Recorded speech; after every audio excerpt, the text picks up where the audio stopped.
मेरा नाम भारती है। आज मैं बहुत खुश थी। मेरे घर वाले इस खुशी में जश्न मना रहे थे कि आज उनकी बेटी एक वकील बन गई है। बचपन से लेकर बड़े होने तक ऊपर वाले की कृपा से मुझे हमेशा कामयाबी हासिल हुई, इसलिए मैं अपने आप को बहुत खुशकिस्मत इंसान समझती हूँ। मगर कभी कभी इंसान के साथ कुछ ऐसे हादसे हो जाते हैं जब वो अपने आप से नफरत करने लगता है। मैं बहुत खुश थी। मेरी जिंदगी बहुत अच्छी गुजर रही थी, लेकिन एक भयानक और खौफनाक हादसे ने मुझे और मेरी जिंदगी को बर्बाद करके रख दिया। ये कहानी मैं उन लड़कियों के लिए लेकर आई हूँ जो खुद को बर्बाद हो जाने के बाद पिंजरे में कैद करके रख लेती हैं, अपनी जिंदगी को एक बोझ समझने लगती हैं।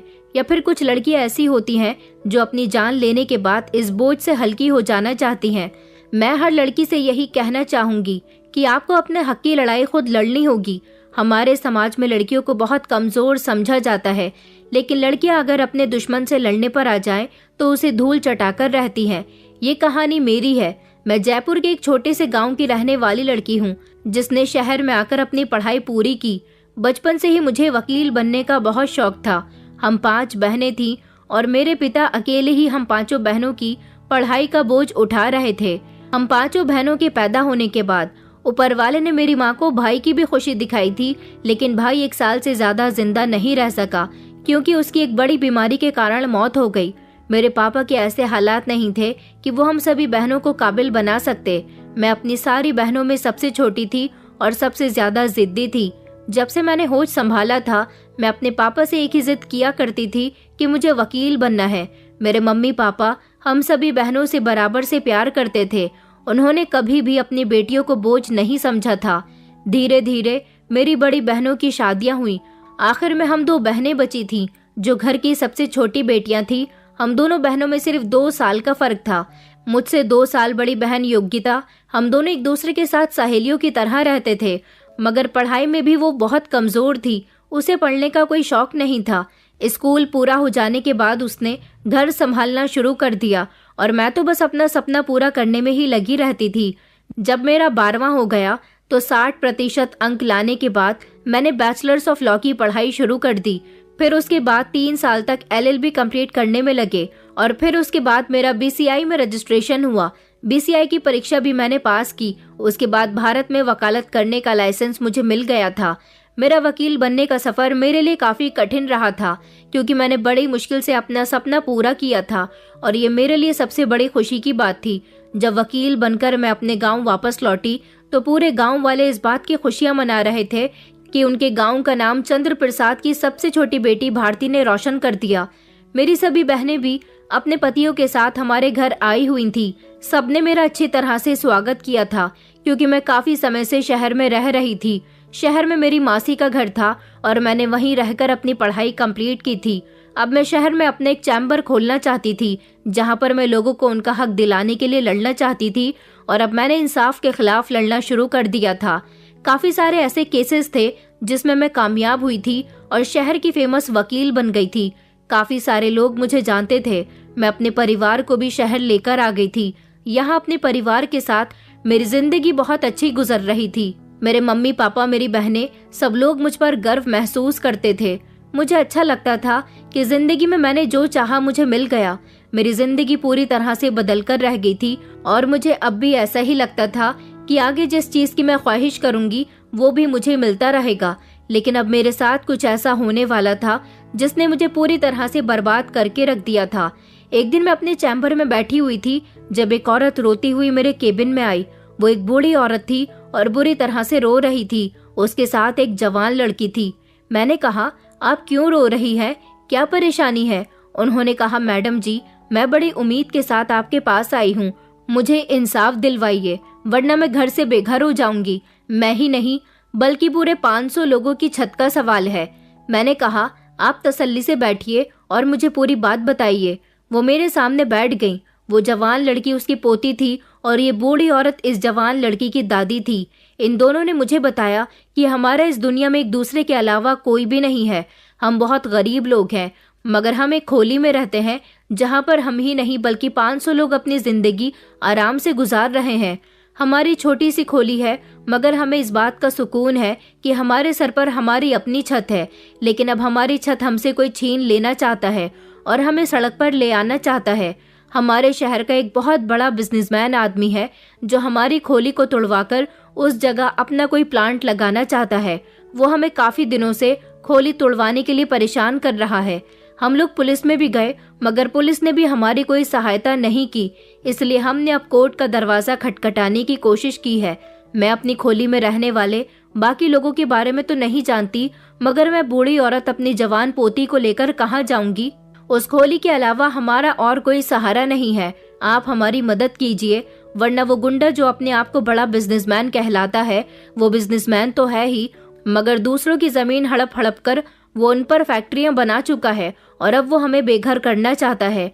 उसने हमें 2 दिन का समय दिया है कि अगर हमने खोली खाली नहीं की तो वो हमारी खोली पर बुलडोजर चलवा देगा।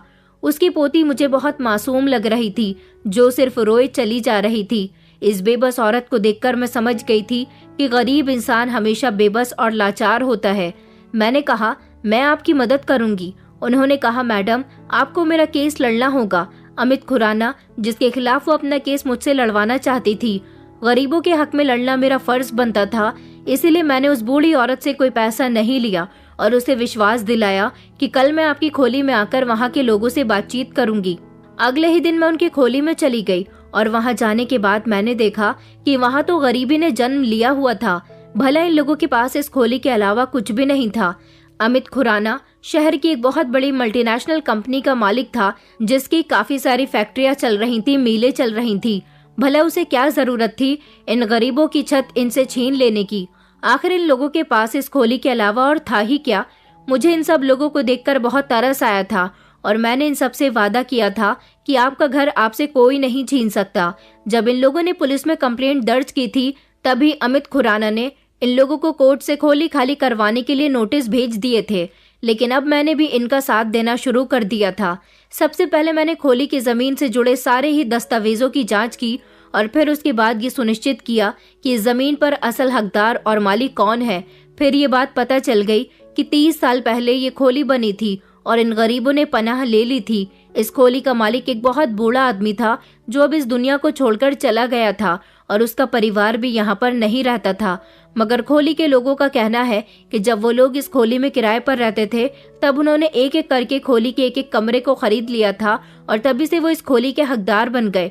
मैंने काफी सारे ऐसे सबूत इकट्ठे भी कर लिए थे जिससे ये साफ साफ साबित हो रहा था कि ये खोली इन गरीबों की ही है और इनको यहाँ से कोई नहीं निकाल सकता। बहुत सारे दस्तावेज, गवाहों के बयान, ये सब कुछ मैंने इकट्ठे कर लिए थे जो कोर्ट में मैं अमित खुराना के खिलाफ साबित करना चाहती थी। उन्होंने भी इस केस से रिलेटेड काफी सारे दावे किए थे। अमित खुराना के वकील को भी मैं अच्छी तरह से जानती थी। फिर ये केस कोर्ट में चला और वहां जाकर मैंने अपने सारे दस्तावेज और गवाहों के बयान दिलवाए। जज ने एक एक करके दोनों ही पक्षों का मामला सुना। अमित खुराना की तरफ से उनके वकील ने बहुत सारे ऐसे गवाह पैसों से खरीद लिए थे जिन्होंने कोर्ट में झूठे बयान दिए। ये केस काफी लंबे समय तक चला था। कोर्ट में गवाह, सबूत, दस्तावेज, ये सब कुछ हर महीने की तारीख पर बदलते गए, लेकिन मैंने उन गरीबों को उनका हक दिलाने में कोई कमी नहीं छोड़ी। जितना मुझसे हो सका मैंने वो सब कुछ किया। जिस पर मुझे अमित खुराना के कुछ आदमी खरीदने के लिए भी आए थे। उन्होंने कहा कि इस केस से पीछे हट जाओ, हम तुम्हें काफी सारा पैसा देंगे। मगर मैं पैसों से खरीदने वाली इंसान नहीं थी। मैंने तो ठान ही लिया था कि मैं गरीबों को उनका हक दिलवा कर रहूंगी, इसलिए मैं उन लोगों के दिए हुए लालच में नहीं आई। इन सब में कानूनी प्रक्रिया काफी लंबी चली थी, इसलिए खोली के सारे ही लोग धैर्य से काम ले रहे थे। मैंने उनको अच्छी तरह से हर बात के बारे में समझा दिया था। अमित खुराना और उसके आदमियों ने हर तरह से कोशिश कर ली थी कि वो ये केस जीत जाएं, मगर जीत हमेशा सच्चाई की होती है। फाइनली मैं इस केस को जीत गई थी। कोर्ट ने हमारे हक में फैसला किया था और ये बात कोर्ट में साबित हो गई थी कि ये खोली उन 500 गरीब लोगों की है जो पिछले 30 सालों से यहाँ पर रह रहे हैं। और अमित खुराना अब इन लोगों को किसी भी तरह से तंग नहीं करेंगे। उनके पास काफी सारी जमीन जायदाद है, वो अपना प्लॉट कहीं और लगा सकते हैं, लेकिन अपने काम के लिए वो गरीबों को बिल्कुल भी परेशान नहीं करेंगे। अमित खुराना इस केस को हार गए थे। ये खबर सोशल मीडिया, न्यूज चैनल और अखबारों के माध्यम से पूरे शहर में फैल गई थी, जिससे उनकी काफी इंसल्ट हुई थी। मगर मैं बहुत खुश थी। खोली के सारे ही लोग मेरा बहुत शुक्रिया अदा कर रहे थे, लेकिन मेरा तो काम ही यही था। मैं अपने आप को एक ईमानदार और एक अच्छा वकील बनाना चाहती थी। ये केस जीतने के बाद मुझे ऐसा लगता था कि ऊपर वाला मुझ पर बहुत मेहरबान है, लेकिन मैं ये नहीं जानती थी कि ये केस हारने पर अमित खुराना की बेइज्जती ही नहीं हुई थी, बल्कि वो और उनका बेटा जो कारोबार करना चाहते थे वो भी डूब गया था। खोली के लोगों में खुशी की लहर दौड़ गई थी और इसी तरह मैं गरीबों को उनका हक दिलवाने में कामयाब रही। इस बात को लगभग 1 महीना गुजर गया था जब मेरे मोबाइल पर एक नए नंबर से कॉल आई। मैंने जैसे ही फोन रिसीव किया तो उस पर एक रोती हुई लड़की की आवाज मुझे आई, जो बुरी तरह से रो रही थी और कह रही थी कि मैं आपसे मिलना चाहती हूँ। उसके रोने पर मैं बुरी तरह से डर गई थी। फोन रात के लगभग 2:30 बजे आया था, जब मैं अपने घर पर मौजूद थी। आधी रात के समय किसी नए नंबर से फोन आना और फिर उस पर रोती हुई लड़की की आवाज, जो बार बार मुझसे मदद की गुहार लगा रही हो, सिर्फ रोए चली जा रही हो। ऐसे समय में मेरी तो कुछ भी समझ में नहीं आ रहा था कि मैं क्या करूं। उस लड़की की आवाज में एक अजीब सा दर्द था, मगर वो बता नहीं रही थी कि आखिर उसे किस तरह से मेरी मदद चाहिए। बस वो बार बार यही कह रही थी कि अभी और इसी समय आप शहर के जिला अस्पताल के पीछे वाले रास्ते पर आ जाइए। मैंने कहा, मगर इतनी रात को? तो वो कहने लगी कि जी, आज जो केस आपके पास आया है उससे रिलेटेड कुछ सबूत मेरे पास है। मुझे कुछ लोग मारना चाहते हैं, लेकिन मरने से पहले मैं आपको वो सबूत देना चाहती हूँ ताकि आप ये केस जीत सके। मुझे याद आया कि आज मेरे पास एक केस आया था। वो केस था जिला अस्पताल की एक नर्स का, जो किसी लड़के से मोहब्बत करती थी और उस लड़की ने उसे छोड़कर किसी दूसरी लड़की से शादी कर ली थी। वो लड़की रोती हुई मेरे पास आई थी और उसने अपने बॉयफ्रेंड को पुलिस में अरेस्ट करवाया था, लेकिन लड़के के वकील ने उसे जमानत पर रिहा करवा लिया था। वो लड़की चाहती थी कि उस लड़के ने उससे जो बेवफाई की है वो उसके खिलाफ एक्शन उठाए, क्योंकि उस लड़के ने काफी लंबे समय तक नर्स के साथ दुष्कर्म किया और फिर शादी का झांसा देकर वहां से भाग गया। मगर जब लड़की ने उसे तलाश किया तो पता चला कि उसने किसी और लड़की से शादी कर ली है, लेकिन इस बीच वो नर्स की जिंदगी तबाह कर चुका था। इसलिए नर्स मेरे पास मदद की गुहार लगाने आई थी। इस केस पर मैं अगली सुबह सबूत इकट्ठा करना चाहती थी, क्योंकि इस केस के अलावा उस दिन मेरे पास और कोई दूसरा केस नहीं आया था। मुझे लगा कि शायद ये वही नर्स होगी जो मुझसे मदद की गुहार कर रही है, मगर उसका नाम नीता था। फोन वाली लड़की ने मुझे ना तो अपना नाम बताया था और ना ही अपनी कोई पहचान। बस वो रोकर मुझे खुद से मिलने के लिए बुलाना चाहती थी। फोन बंद होने के बाद मैं उसी समय बिस्तर से उठी। मैंने घड़ी पर नजर डाली तो 3:30 बजे का समय हो रहा था। मैं फौरन ही घर से जाने के लिए निकल गई। मैंने अपने मम्मी पापा में से किसी को भी कुछ नहीं बताया और खामोशी से घर का दरवाजा खोलकर और अपनी स्कूटी निकालकर मैं चली गई थी उस लड़की के बताए गए पते पर। लेकिन मैं जैसे ही वहां पहुंची तो मुझे वहां पर दूर दूर तक भी कोई नजर नहीं आ रहा था। जिला अस्पताल के पास उस लड़की ने मुझे बुलाया था। वो नर्स भी वही उसी अस्पताल में नौकरी करती थी, मगर वो लड़की कहाँ चली गई थी? मैं 10-15 मिनट तक उस लड़की को तलाश करती रही, लेकिन वहां मुझे कोई भी नजर नहीं आया। जिस नंबर से मुझे फोन आया था मैं उस नंबर को भी बार बार ट्राई कर रही थी। वो नंबर अब बंद जाने लगा।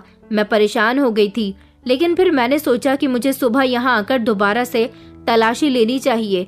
इस समय मेरा यहाँ रुकना खतरे से खाली नहीं है। इसलिए मैं चलती हुई अपनी स्कूटी के पास आई और मैं स्कूटी पर बैठने ही वाली थी, तभी अचानक किसी ने मेरे मुंह पर कुछ नशीला पदार्थ सूंघाया। उस इंसान ने मुझे इतनी मजबूती से पकड़ लिया था कि मैं खुद को पलट भी नहीं पा रही थी और खुद को उससे छुड़वा भी नहीं पा रही थी। और मुझे ये भी नहीं पता था कि मुझे इतनी मजबूती से पकड़ने वाला इंसान कौन है। उस समय मैं बहुत बेबस बन गई थी। मैं चीख भी नहीं सकती थी, क्योंकि मेरे मुंह को बुरी तरह से बंद कर लिया गया था। जो नशीला पदार्थ मुझे सुंघाया गया था उसकी वजह से मैं खुद को निढाल होता महसूस करने लगी। मेरी आंखों के आगे अंधेरा आने लगा और एकदम से मेरा दिमाग चकराने लगा। मेरा दिमाग पूरी तरह से आउट ऑफ कंट्रोल हो चुका था और कुछ ही देर में मैं बेहोश हो गई। बेहोशी की हालत में जिन लोगों ने मुझे यहाँ तक बुलाया था और मेरे साथ ये सब कुछ किया, अभी वो अपनी हरकत से बाज नहीं आए थे। मुझे बेहोश करने के बाद उन्होंने मेरे साथ दुष्कर्म किया और फिर उसके बाद मेरी इज्जत को कहीं का नहीं छोड़ा। उन लोगों ने तो मेरी आत्मा तक को छलनी कर दिया था। मेरे साथ जानवरों से भी बदतर सलूक किया गया। इतनी बेदर्दी और बेरहमी से मेरे शरीर को जानवरों की तरह नोचा गया कि मुझे देखने वाले लोगों के रोंगटे खड़े हो गए थे। मेरे शरीर पर उन लोगों ने जगह जगह जख्म डाल दिए थे। मेरे साथ दरिंदों वाला खेल खेलने के बाद उन लोगों ने मुझे बीच सड़क पर फेंक दिया, जहां रात के समय कोई भी आता जाता नहीं था। लेकिन जैसे ही दिन निकला मेरे मम्मी पापा मेरे लिए बहुत परेशान हो गए, क्योंकि उन्होंने मुझे कमरे में नहीं पाया था। उन्होंने मेरा नंबर ट्राई किया तो मेरे फोन की सिर्फ रिंग बज रही थी। उन लोगों का मुझसे कांटेक्ट नहीं हो पाया तो वो बेहद परेशान हो गए और मुझे हर तरफ तलाश करने लगे। उन्होंने मेरे साथ के लोगों को फोन किया जिनके बारे में वो जानते थे, उनसे भी उन्हें मेरे बारे में कोई जानकारी हासिल नहीं हुई, तो वो लोग मुझे घर से बाहर तलाश करने के लिए निकल पड़े। लेकिन जिस सड़क पर मैं बेहोश गंभीर हालत में पड़ी हुई थी, वहां पर सुबह के 5 बजे जब सफाई कर्मचारी सफाई लगाने के लिए आए तो उन्होंने मुझे वहां गंभीर अवस्था में पड़े हुए देखा तो तुरंत ही पुलिस को फोन लगाया। दिन की निकलती हुई रोशनी के साथ साथ वहां भीड़ इकट्ठी होने लगी। सब लोग मेरी हालत देखकर समझ गए थे कि आखिर मेरे साथ क्या हुआ है, मगर कोई नहीं जानता था कि मैं कौन हूँ और मैं यहाँ कैसे आई। पुलिस आई तो पुलिस ने फौरन ही मुझे अस्पताल में भर्ती करवाया। उधर मेरे मम्मी पापा मुझे ढूंढ ढूंढ कर परेशान हो रहे थे, हराने जाने वाले से मेरे बारे में पूछ रहे थे। लेकिन एक और बात थी जिसने उन्हें बहुत ज्यादा परेशान कर दिया था। वो बात ये थी कि जब वो मेरा नंबर ट्राई कर रहे थे तो सुबह के लगभग 11 बजे तक मेरे नंबर पर कॉल जाती रही थी, मगर किसी ने कॉल रिसीव नहीं की। लेकिन 11 बजे के फौरन बाद ही मेरा नंबर बंद जाने लगा। मेरा मोबाइल पुलिस को भी नहीं मिला था। पुलिस मेरे होश में आने का इंतजार कर रही थी। पुलिस वाले मुझे पहचान चुके थे और उन्होंने फौरन ही मेरे घर वालों को इस बात की इन्फॉर्मेशन दी कि उनकी बेटी अस्पताल में संदिग्ध हालत में पड़ी हुई है। मेरे घर वाले घबरा गए और फौरन ही मेरे मम्मी पापा, मेरी सभी बहनें और उनके पति सब लोग इकट्ठे होकर अस्पताल पहुंचे और सबका मेरी हालत देखकर बुरा हाल हो चुका था, क्योंकि कोई ये नहीं समझ पा रहा था कि आखिर बात क्या हुई है, क्या परेशानी थी जिसकी वजह से मेरी हालत ऐसी हो गई। सब लोग जानना चाहते थे। पुलिस को भी कुछ नहीं पता था। लेकिन जब मेरा चेकअप होने के बाद डॉक्टर से बात की गई तो डॉक्टर ने बताया कि मेरे साथ दुष्कर्म हुआ है और मेरे शरीर को बुरी तरह से जख्मी कर दिया गया। ये खबर सुनकर पुलिस सहित मेरे घर वाले भी हिलकर रह गए थे। फिर धीरे धीरे अस्पताल में मीडिया कर्मी भी पहुंच गए। ये खबर पूरे शहर में फैल गई कि शहर के सबसे होनहार वकील के साथ कुछ लोगों ने दुष्कर्म किया और उसको गंभीर अवस्था में सड़क पर छोड़ दिया। ये खबर पूरे शहर में फैल गई और सभी लोग ये जानना चाहते थे कि आखिर मेरे आरोपी कौन है। मेरे होश में आने का इंतजार हो रहा था, लेकिन मेरी हालत बहुत खराब थी। पुलिस अपने काम में जुट गई थी कि आखिर मेरे साथ ये सब कुछ किसने किया था, कौन मेरे आरोपी थे। लेकिन पुलिस मेरा बयान लेना चाहती थी। मेरी हालत से मेरे घर वालों का भी रो रो कर बुरा हाल हो गया था। मेरी हालत ही ऐसी थी कि मुझे कोई भी देखता तो वो भी डर के मारे भाग जाता। तरह तरह के सवाल हर एक के दिमाग में घूम रहे थे। आखिर मेरी इस हालत के पीछे क्या वजह थी। वकीलों के तो वैसे भी बहुत सारे दुश्मन होते हैं। यही सब सोचकर लोग अपने दिमाग पर ज्यादा जोर नहीं डाल पा रहे थे। उन्होंने सोचा कि मेरा भी कोई ना कोई ऐसा दुश्मन होगा जिसने मेरे साथ अपना बदला लेने के लिए ये सब किया होगा। पुलिस को भी कुछ पता नहीं चल पा रहा था, क्योंकि उन दरिंदों ने मेरे साथ जिस समय उस हैवानियत को अंजाम दिया उस समय उधर के एरिया में कोई भी मौजूद नहीं था। उधर अस्पताल में मेरे परिवार वाले बार बार डॉक्टर से मुझसे मिलने की रिक्वेस्ट कर रहे थे, लेकिन डॉक्टर इस कंडीशन में पेशेंट को किसी से भी मिलने नहीं देते। मेरे घर वालों के ज्यादा रिक्वेस्ट करने पर उन्होंने हार कर मेरे घर वालों को एक बार मुझसे मिलने की परमिशन दे दी थी। मेरी शारीरिक और मानसिक कंडीशन बहुत खराब थी। डॉक्टर का भी कहना था कि सिर्फ ऊपर वाला ही आपकी बेटी को बचा सकता है, वरना तो इसकी कंडीशन बहुत ही बुरी है, बचने के चांसेस बहुत कम है। ऐसी हालत का सदमा मेरे पूरे ही परिवार पर बुरा असर डाल गया था। ये खबर सोशल मीडिया के जरिए पूरी दुनिया में भी आग की तरह फैल गई थी। एक महिला वकील के साथ ऐसा किसने किया और क्यों किया, और उसकी हालत ऐसी क्यों हुई, इस बारे में हमारा पूरा शहर जानना चाहता था। हमारे समाज में औरतें बिल्कुल भी सेफ नहीं है। लोग इस बात पर भड़क उठे कि एक महिला वकील के साथ इतना सब कुछ हो गया और पुलिस हाथ पर हाथ धरे बैठी हुई है। पुलिस के पास भी कोई जवाब नहीं था, क्योंकि वो जानते ही नहीं थे कि मेरे साथ ये सब कुछ किसने किया, मुझ पर क्या बीती, किस किस तकलीफ से मुझे गुजरना पड़ा। मेरी मम्मी गम से निढाल पापा के कंधे पर अपना सर टिकाकर बैठी हुई थी। वो पापा से कहने लगी कि ये मेरी बेटी के साथ क्या हो गया। वो तो अपना सपना पूरा करना चाहती थी, वो तो एक ईमानदार वकील थी, लोगों को उनका हक दिलवाने के लिए हर तरह से लड़ती थी। आज मेरी बेटी के साथ ही ये सब कुछ क्यों हो गया। पापा कहने लगे कि इस सब में मेरी भी पूरी गलती है, मुझे अपनी बेटी को बेटा नहीं समझना चाहिए था। इस समाज में बेटियों को अगर उड़ने की आज़ादी दी जाए तो इस समाज के दरिंदे उनके पर काटने के लिए उनके आगे पीछे मंडराते रहते हैं। ऐसे लोग नहीं चाहते कि लड़कियां काबिल बने। बस यही मेरी गलती हुई कि मैं समाज में रहने वाले उन दरिंदों को भूल गया था जो बेटियों की जिंदगी को उजाड़ देते हैं और उनकी इज्जत को खिलौना समझकर खेल जाते हैं। ये कहकर मेरे पापा रोने लगे थे। पापा ने कहा, बस एक बार मेरी बेटी ठीक हो जाए, फिर मैं उसे अपने गांव ले जाऊंगा। हम लोग इस शहर में नहीं रहेंगे। वहां ले जाकर हम अपनी वही सादगी भरी जिंदगी गुजारेंगे जहां हम अपने पूरे परिवार के साथ खुश रहते थे। अगर हम वहीं पर रह रहे होते और मैंने अपनी बेटी का सपना पूरा न करवाया होता तो शायद आज मेरी बेटी के साथ ऐसा न होता। मेरी बहनों के पतियों ने भी मेरे पापा को पूरी तसल्ली दी थी और उनको समझाया था कि पुलिस अपना काम कर रही है। बस भगवान से प्रार्थना है कि जल्द से जल्द भारती होश में आ जाए और पुलिस को सब कुछ बता दे, फिर शायद उसके आरोपी जेल की सलाखों के पीछे हों। मेरी बहनें और मेरे तीनों जीजू मेरे घर वालों को तसल्ली दे रहे थे। सोचा तो मैंने भी कभी नहीं था कि मेरे साथ ये सब कुछ हो जाएगा। डॉक्टर का कहना था कि अभी भारती का होश में आना नामुमकिन है क्योंकि वो कोमा में जा चुकी है। अब तो सबकी प्रार्थनाएं ही आपकी बेटी को वापस ला सकती हैं। एक तरफ मेरे घर वाले परेशान थे तो दूसरी तरफ जूनियर एडवोकेट सड़क पर उतर आए थे। उन सब ने मेरे आरोपियों के खिलाफ कड़ी कार्यवाही की गुहार लगाई थी और वो लोग सड़कों पर कैंडल मार्च भी कर रहे थे। मेरे घर वालों को खुशी हुई थी कि उनकी बेटी के इंसाफ के लिए सड़कों पर लोग उतर आए थे। सभी लोग मेरे कोमा से बाहर आने के इंतजार में थे। डॉक्टर की पूरी कोशिश के बावजूद भी मुझे कोमा से बाहर आने में 1 महीने का समय लग गया था। 1 महीने के बाद जब मैं कोमा से बाहर आई तो ये खबर पूरे शहर में आग की तरह फैल गई थी और झाग की तरह बैठ भी गई थी, जैसे कि कुछ हुआ ही नहीं था। इसी तरह शहर में गुजरते दिनों के साथ शांति फैल गई, जैसे कुछ हुआ ही न हो। मुसीबत का पहाड़ तो मुझ पर और मेरे घर वालों पर टूटा था, जो कि अभी तक मुझे अस्पताल में बेइज्जत करवा रहा था। मेरे इन हालातों ने मेरे माता पिता की कमर तोड़कर रख दी थी। उन्होंने मेरी ऐसी हालत के बारे में कभी सोचा भी नहीं था कि मेरी वजह से उन्हें इतने मुश्किल और कठिन दिन देखने पड़ेंगे। 1 महीने के बाद मेरे होश कुछ संभलने लगे तो मुझे अपने साथ गुजरा वो खतरनाक वक्त याद आने लगा। मैं तो चीखने लगी, रोने लगी।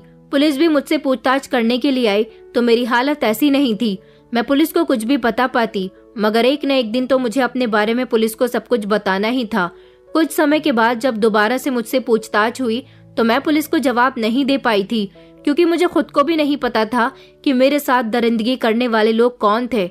मैंने पुलिस को बता दिया कि रात के लगभग 2:30 बजे के समय मेरे नंबर पर एक अनजान नंबर से फोन आया था और किस तरह मुझे उस लड़की की रोती हुई आवाज में अपने आप से मिलने के लिए उस रास्ते पर बुलाया और मैं उससे मिलने के लिए चली गई थी, मगर वहाँ कोई भी नहीं था। मैं वहाँ से वापस आने लगी तो उसके बाद किसी ने मेरे मुंह पर हाथ रखकर मुझे बेहोश कर दिया। फिर मुझे पता ही नहीं चला कि मेरे साथ क्या हुआ।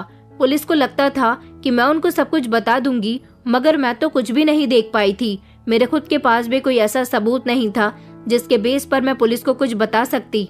लेकिन पुलिस को बताने लायक बात ये थी कि आखिर मेरा मोबाइल कहाँ था। मेरे पेरेंट्स ने बताया था कि मेरे मोबाइल पर उन्होंने सुबह के 11 बजे तक लगातार फोन किया था और उसके बाद मेरा नंबर खुद ब खुद ही स्विच ऑफ जाने लगा और अभी तक मेरा नंबर बंद जा रहा था। पुलिस ने मेरे मोबाइल को ट्रेस करना शुरू किया कि हो सकता है कि आरोपी मेरा मोबाइल अपने साथ लेकर चले गए हों। इस केस को चलते चलते लगभग 1 महीना गुजर चुका था। मेरी हालत थोड़ी बेहतर हो गई थी, मगर मैं इतनी खामोशी से बैठने वालों में से नहीं थी। मैंने सोच लिया था कि मैं अपने आरोपियों को सलाखों के पीछे भिजवाकर ही रहूंगी। इसलिए मैंने अपना केस खुद लड़ना शुरू किया और अपने साथ होने वाली दरिंदगी के खिलाफ सबूत इकट्ठे करने शुरू कर दिए। मुझे पुलिस से भी कोई खास उम्मीद नहीं थी। मैं अपने आरोपियों का चेहरा दुनिया के सामने लेकर आना चाहती थी, इसलिए मैंने सबसे पहले जिला अस्पताल जाकर उस लड़की के बारे में पता लगाया। अस्पताल की नर्स थी और मेरे पास अपना केस लेकर आई थी। वहां जाने के बाद मुझे पता चला कि इस नाम की ऐसी कोई भी लड़की वहां नौकरी नहीं करती। उस नर्स का नाम नीता था। फिर मैं उधर के एरिया में गई जिधर के रास्ते पर मेरे साथ उस दरिंदगी को अंजाम दिया गया था। मैं भले ही अपने आरोपियों के खिलाफ सबूत इकट्ठे करने में जुट गई थी, लेकिन मैंने अपनी पहचान छुपा ली थी। मैं घर से निकलती तो अपना चेहरा छुपाकर निकलती थी ताकि मुझे कोई पहचान न सके।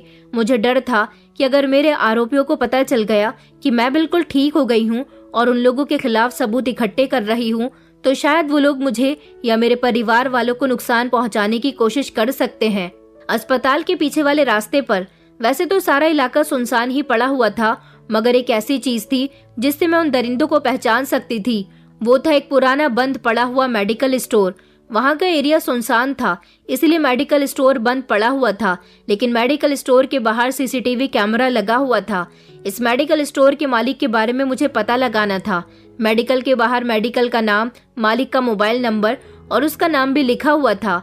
मैंने फौरन ही उसका नाम और नंबर नोट किया और फौरन ही उसका नंबर ट्राई किया। कॉल बिल्कुल सही जगह लगी थी। कॉल उठाने वाला इंसान मेडिकल स्टोर का मालिक ही था। मैंने उससे रिक्वेस्ट की और मिलने के लिए कहा तो वो मुझसे मिलने के लिए राजी हो गया। मैंने उसे कैफे में बुला लिया था, लेकिन वहां भी मैं अपना चेहरा छुपा कर गई थी। वो मेडिकल स्टोर का मालिक मुझे देखकर परेशान हो रहा था कि आखिर मैं कौन हूँ, क्योंकि वो मुझे नहीं जानता था। फिर मैंने उससे कहा कि आपके मेडिकल स्टोर के बाहर बोर्ड लगा हुआ था, मैंने वहां से आपका कॉन्टेक्ट नंबर लिया है।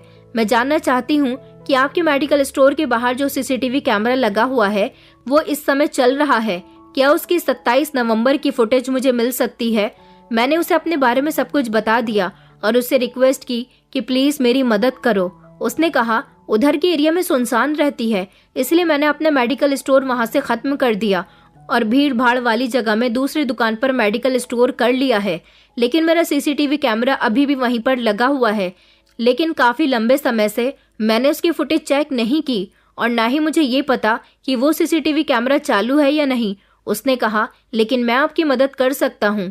वो उसी समय मुझे अपने घर ले गया था। उसके घर में कंप्यूटर था। उसने चेक किया तो सीसीटीवी कैमरा चालू था और उनकी फुटेज भी उसके पास थी। उसने मुझे 27 नवंबर रात के 3 बजे की फुटेज निकाल कर दी। मैंने उन फुटेज को गौर से देखा तो उसमें मुझे 2 आदमी नजर आए जो ठीक मेडिकल स्टोर के सामने मेरे पीछे खड़े होकर मुझे दबोच चुके थे और फिर उसके बाद मैं बेहोश हो गई थी। वो लोग मुझे बेहोश करने के बाद खचेड़कर दूसरी जगह ले गए थे जिधर कैमरे की लोकेशन नहीं आ रही थी। वो 2 आदमी थे और उन दोनों ने ही अपने चेहरे को कवर किया हुआ था, जिससे उनकी पहचान नहीं हो रही थी। मैं काफी समय तक सीसीटीवी फुटेज देखती रही। मेडिकल स्टोर के सामने से हट जाने के बाद सीसीटीवी फुटेज में कुछ भी नहीं आया था, लेकिन 2 घंटे के बाद कुछ ऐसा हुआ जिसकी वजह से मुझे पता चल गया था कि वो लोग कौन थे। उस समय लगभग 4:30 बजे का टाइम था जब मेडिकल स्टोर के सामने एक बड़ी सी गाड़ी आकर रुकी और उस गाड़ी से उतरने वाला इंसान कोई और नहीं बल्कि अमित खुराना था। वो वहां पर आया और उसने उन दोनों से कुछ बातचीत की और वो दोनों नकाबपोश आदमी थोड़ी देर बाद एक बाइक पर बैठकर चले गए थे, जबकि अमित खुराना भी अपनी गाड़ी में बैठकर वहां से चला गया था। मैं समझ गई थी कि ये सब कुछ किसने किया था। ये सब कुछ अमित खुराना ने किया था। उसने मुझसे बदला लिया था। मैंने उसी समय वो सीसीटीवी फुटेज लिया और अमित खुराना के खिलाफ पुलिस में कंप्लेंट दर्ज करवा दी। कोर्ट में भी याचिका दायर कर दी और अब ये केस कोर्ट में चल निकला था। मेरे पास सिर्फ एक ही सबूत नहीं था बल्कि और भी सबूत आ चुके थे। अमित खुराना और उसके आदमी ये बात बहुत अच्छी तरह से जानते थे कि सुनसान जगह में दिन के समय ज्यादा भीड़ भाड़ नहीं होती, बस कुछ ही लोग दिखाई देते हैं, लेकिन रात के समय तो कोई भी उधर नहीं जाता क्योंकि वो एरिया आउट एरिया में लगता है। इसलिए वो लोग मुझे वहां ले गए और वहां ले जाने के बाद एक कोने में जाकर उन्होंने मेरे साथ इस दरिंदगी को अंजाम दिया। और ऐसा करने के लिए अमित खुराना ने ही उनसे कहा था। उसे ये नहीं मालूम था कि उस जगह पर कैमरा लगा हुआ है और कैमरा सारी रिकॉर्डिंग कर चुका है। मैंने वो सीसीटीवी फुटेज कोर्ट में प्ले की। सब लोग उसे देख रहे थे और सबको ये यकीन आ गया था कि इस मामले में अमित खुराना का बहुत बड़ा हाथ है, मगर वो अपनी सच्चाई उगलने के लिए तैयार नहीं हो रहा था। उसने न जाने कितने झूठे वकील लगा दिए थे, लेकिन मेरा सीसीटीवी फुटेज एक कठोर और मजबूत सबूत साबित हुआ था। मेरे मोबाइल की लोकेशन भी ट्रेस कर ली गई थी। मेरा मोबाइल उन दोनों आदमियों के पास था जिन्होंने मेरे साथ उस रात गलत किया था। वो दोनों कोई बहुत बड़े गुंडे नहीं थे, बल्कि मामूली से चोर उचक्के थे जो छोटी मोटी चोरियां किया करते थे। उन्होंने मेरा मोबाइल भी चोर बाजार में बेच दिया था। आजकल टेक्नोलॉजी इतनी ज्यादा कामयाब हो गई है कि मोबाइल में सिम का होना जरूरी नहीं है। बिना सिम कार्ड के भी मोबाइल की लोकेशन ट्रैक की जा सकती है। मेरा मोबाइल चोर बाजार से जिस इंसान ने खरीदा था उसको हिरासत में ले लिया गया था, मगर उसने पुलिस को बताया कि उसने ये मोबाइल 10,000 रुपए में चोर बाजार से खरीदा था। जिस इंसान से ये मोबाइल खरीदा गया था उसने पुलिस को बता दिया कि उसे ये मोबाइल किसने दिया था और फिर पुलिस ने मेरे आरोपी को पकड़ लिया। उस आरोपी ने अपने साथ ही साथ दूसरे आरोपी का भी नाम पुलिस को बता दिया और फिर इस तरह उन दोनों ने कोर्ट में आकर ये बात साबित कर दी कि वीडियो में वो दोनों ही है और अमित खुराना के कहने पर उन्होंने ही मेरे साथ ये सब किया। और वो लड़की जो उस दिन मेरे पास अपनी समस्या लेकर आई थी, उसी लड़की ने मुझे फोन किया था और उसी ने मुझे मिलने के लिए बुलाया था। उस लड़की ने भी अमित खुराना के कहने पर ही ये सब कुछ किया था ताकि मैं उसकी रोती हुई आवाज सुनकर उससे फौरन ही मिलने के लिए चली जाऊं।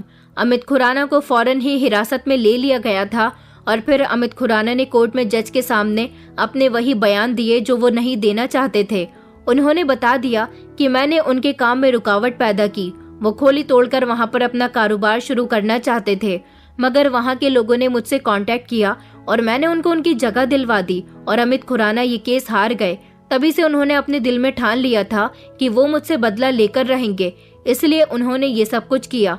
मगर वो ये नहीं जानते थे कि मैं एक ऐसी इंसान थी जो दूसरों के लिए लड़ना जानती थी तो अपने लिए भी लड़ सकती थी। उन्हें लगता था कि मेरे साथ जब ये सब कुछ होगा तो मैं अपनी बदनामी के डर से खामोश होकर बैठ जाऊंगी, बल्कि मुझे खुद को ये नहीं पता था कि मेरे आरोपी कौन है। इसलिए मैं आरोपियों का पता लगाने की कभी कोशिश भी नहीं करूंगी और ये बात दबी की दबी रह जाएगी। लेकिन कोशिश करने वालों की कभी हार नहीं होती। और दूसरी तरफ अमित खुराना से एक ये गलती हुई थी कि वो नहीं जानते थे कि मेडिकल स्टोर के सामने कैमरा लगा हुआ था और इस चीज का पता मैंने लगा लिया जिसमें उनका चेहरा साफ साफ नजर आ रहा था। वो उस रात अपने भेजे हुए गुंडों से मिलने के लिए गए थे। उन्होंने उनको बताया था कि इस लड़की को यहीं बीच सड़क पर छोड़कर चले जाना। मेरी इज्जत खराब करने के बाद उन्हें ये नहीं पता था कि एक दिन वो भी किसी को मुंह दिखाने लायक नहीं रहेंगे। उनसे बदला लेने की हिम्मत किसी में नहीं थी, मगर मैंने ये कर दिखाया था। मैंने अपने आरोपियों को सलाखों के पीछे पहुंचा दिया था। इस हादसे में जितने भी लोग शामिल थे उन सबको अरेस्ट कर लिया गया। उन सब के खिलाफ बड़ी कार्यवाही हुई थी। अपना ही केस खुद लड़कर मैं जीत गई थी। सोशल मीडिया पर, अखबारों में और न्यूज चैनल में सारे ही लोग मेरी प्रशंसा कर रहे थे। मेरे माता पिता को भी खुशी हुई थी कि उनकी बेटी ने जख्मी शरीर के साथ इतनी हिम्मत का काम किया था। मैं चाहती तो अब दोबारा संभल नहीं सकती थी, मगर मेरे लिए संभलना बहुत जरूरी था। अमित खुराना अरेस्ट हुए तो उनके पूरे परिवार की भी बहुत बदनामी हुई, जबकि पुलिस ने उनके बाकी के काले धंधों पर भी गौर किया। पूरा ही पुलिस सिस्टम लपेट में आ गया था।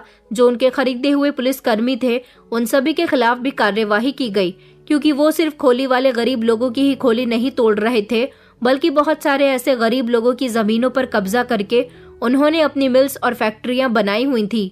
उनके सारे ही कारोबार को बंद कर दिया गया और उसके खिलाफ भी कार्यवाही हुई। मैं अपनी जंग जीत चुकी थी। मैं बहुत खुश थी और इस तरह मेरे आरोपी दुनिया के सामने आ गए थे।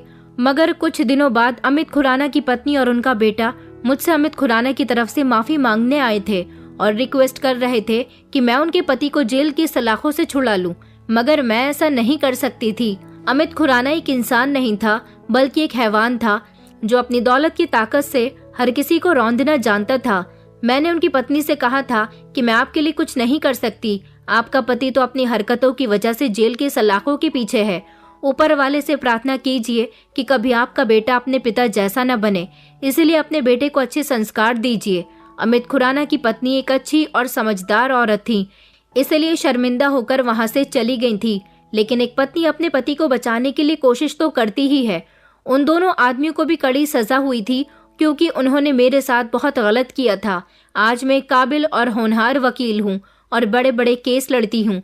मेरी ऐसी हिम्मत से हमारे शहर की बहुत सारी लड़कियों को हिम्मत मिली थी, जो अपने साथ गलत हो जाने के बाद घर में छुपकर बैठ जाती हैं। ऐसी लड़कियों को अपने खिलाफ आवाज उठानी चाहिए और डटकर अपने आरोपियों का सामना करना चाहिए। आज भी मैं एक जानी मानी वकील के नाम से जानी जाती हूँ और अब मुझे पहले से भी ज्यादा शोहरत मिल गई है। मैं अपनी वकालत तो करती ही हूँ, साथ ही साथ उन लड़कियों को भी जागरूक करती हूँ जो मेरी तरह ऐसे कठिन वक्त से गुजरी हैं और अपने आरोपियों को सजा दिलाने के लिए अपनी आवाजों को दबाकर बैठ गई हैं। मैं घर घर जाकर लड़कियों को जागरूक करती हूँ और मैंने उन गंभीर लड़कियों की मदद करनी शुरू कर दी है जिनके साथ एसिड अटैक होते हैं, जिनको मोहब्बत के जाल में फंसाकर उनकी इज्जत के साथ खेला जाता है, जिनको दहेज के खिलाफ प्रताड़ित किया जाता है या फिर जिनके साथ दुष्कर्म किया जाता है। उन सभी लड़कियों का केस लड़ने के लिए मैं उनकी मदद करने के लिए हमेशा तैयार रहती हूँ। मेरी इज्जत तो अब सही सलामत है, लेकिन मैं अपनी उन बहनों की आज भी मदद करती हूँ और मुफ्त में उनका केस लड़ती हूँ। आज मैं न सिर्फ अपने पैरों पर खड़े होकर कामयाब बनी हूँ, बल्कि बेसहारा औरतों की आवाज बन चुकी हूँ, जो किसी वजह से खामोश रह जाती हैं या जिनकी आवाज को दबा दिया जाता है। ऊपर वाले की कृपा से मैंने अपनी जिंदगी को एक मकसद दिया। हर समय मैं ऊपर वाले का शुक्रिया अदा करती हूँ, जिसने मुझे इतनी हिम्मत दी और मुझे हमेशा कामयाब बनाया। ये कहानी सिर्फ मेरी नहीं, बल्कि उन सारी लड़कियों की है जो जुल्म के अंधेरे से निकलकर रोशनी की तरफ आती हैं और अपने कदम मजबूत करते हुए अपने साथ साथ दूसरी बेसहारा लड़कियों को भी सहारा देती हैं और उनको हिम्मत से बांधती हैं। आखिर कब तक हमारे समाज में लड़कियों के साथ ऐसा होता रहेगा? क्या हर लड़की को मेरी तरह होनहार और जुल्म के खिलाफ लड़ने वाला होना चाहिए? मेरे इस सवाल का जवाब आप लोगों के पास है। अगर है तो मुझे कमेंट सेक्शन में मेरे सवाल का जवाब जरूर देना। दोस्तों, उम्मीद करती हूँ आपको हमारी कहानी पसंद आई होगी। कहानी पसंद आई है तो वीडियो को लाइक करें, चैनल पर नए हैं तो चैनल को सब्सक्राइब करें और हाँ, नोटिफिकेशन बेल को जरूर दबाएं ताकि अगली अपडेट सबसे पहले आपको मिले।